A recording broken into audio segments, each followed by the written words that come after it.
Bismillahirrahmanirrahim. Assalamualaikum warahmatullahi wabarakatuh.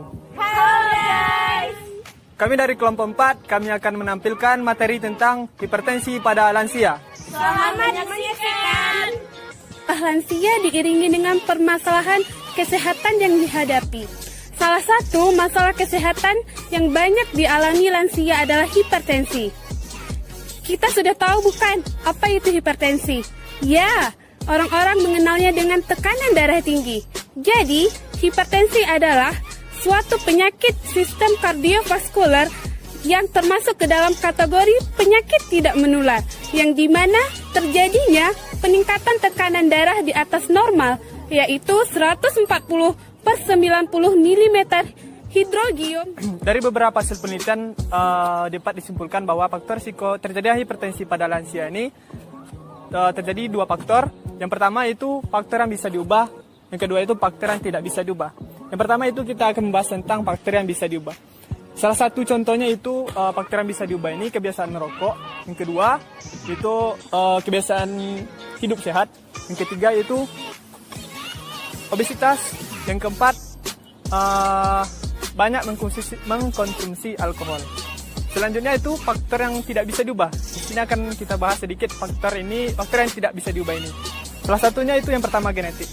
Genetik ini maksudnya di sini adalah pewaris dari hipertensi. Pewaris dari hipertensi ini ketika dalam satu keluarga itu terdapat hipertensi, maka secara otomatis keturunan keluarga itu akan mengakibatkan terjadinya risiko hipertensi. Yang kedua itu umur. Umur tidak menjamin hipertensi apakah muda ataupun tua. Jadi hipertensi ini bisa terjadi di semua kalangan umur, baik itu muda maupun muda. Tetapi semakin bertambahnya usia pada seseorang, maka semakin berisiko terjadinya hipertensi. Yang kedua itu jenis kelamin. Jenis kelamin di sini tidak memandang apakah harus pada laki-laki terjadi hipertensi ataupun terjadi pada perempuan. Tidak. Tetapi di sini saya jelaskan itu semua umur bisa terjadi hipertensi, baik laki-laki maupun perempuan. Apa saja sih tanda gejala dari hipertensi?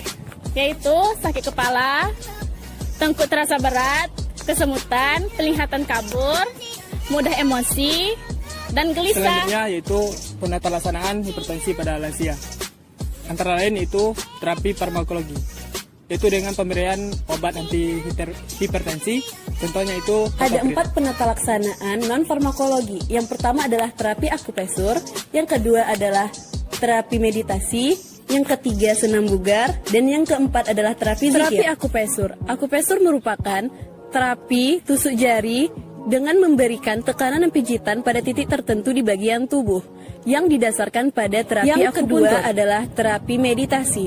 Terapi meditasi ini berpengaruh pada penurunan tekanan darah pada lansia yang menderita hipertensi. Yang ketiga adalah senam bugar. Senam bugar adalah salah satu aktivitas fisik yang dapat menurunkan peningkatan tekanan darah pada lansia yang terkena hipertensi. Nah, yang terakhir adalah terapi zikir. Zikir salah satu upaya mendekatkan diri kepada Allah Subhanahu wa taala dengan cara mengingatnya. Akibat lanjut dari hipertensi yaitu yang pertama stroke, yang kedua penyakit jantung, yang ketiga cedera akibat penurunan penglihatan, yang keempat gagal ginjal, yang kelima kematian. Dari beberapa hasil penelitian dapat disimpulkan bahwa setelah dilakukan terapi non farmakologi terjadi penurunan tekanan darah pada lansia. Ayo, kendalikan hipertensi dengan patuh. P.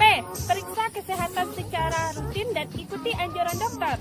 A. Atasi penyakit dengan pengobatan yang tepat dan teratur. T. Tetap diet dengan gizi seimbang. U. Upayakan aktivitas fisik dengan aman. H. Hindari mengkonsumsi alkohol dan merokok. Terima kasih telah menonton video kami. Semoga bermanfaat.